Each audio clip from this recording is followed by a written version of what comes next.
Mīļo Normunda, es šodien nevaru būt klāt, tāpēc priecājos par šādu iespēju pateikt tev paldies. Un, ja jau es sāku, tad man jāsaka paldies burtiski par visu manā dzīvē. Paldies, ka devi man pārliecību, mācot man matemātikas skolā. Paldies, ka veltīji man savu laiku, lai ierādītu pamats profesijā, kurā es strādāju vēl šobrīd.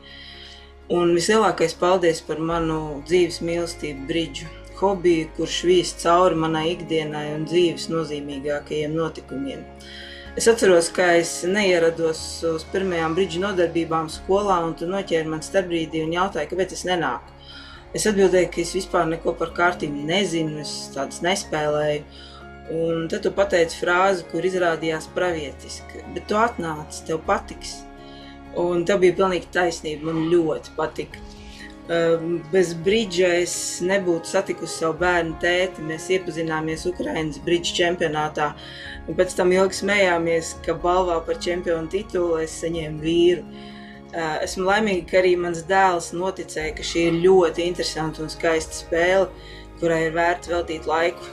Varbūt viņš šobrīd velta jau pārāk daudz laika, vairāk nekā es vēlētos, bet mūsdienās ir tik grūti pusaudžiem atrast un piedāvāt laiku pavadīšanu klātienē, kas patiesi viņus aizrautu. Tāpēc es priecājos, ka šis laiks tiek pavadīts intelektuālā kompānijā, kopīgi ar vienaudžiem brauc uz sacensībām, veidojas noturīgas draudzības, iegūst pastāvību.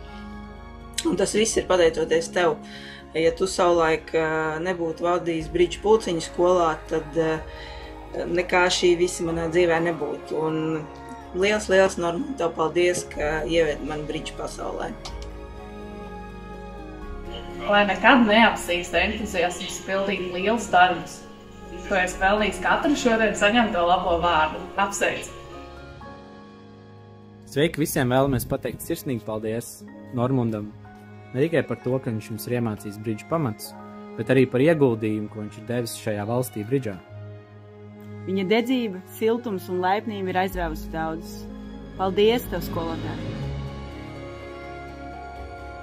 No savas puses gribētu pateikt lielu paldies savam bridža skolotājam un var teikt arī tēvam Normundam Svētiņam, kurš iemācīja man, kā matemātika, nenoteiktības un dažādas citādas netveramas kosmiskas suģestijas var sajaukties tādā aizraujošā spēlē kā bridžs, un kurš man iemācīja šo spēli mīlēt, sajust, saprast, un pateicoties, kuram arī patiesībā esmu šeit, un kas ir kļuvis, šis bridžs ir kļuvis par tādu manas dzīves, var teikt, neatņemamu sastāvdaļu.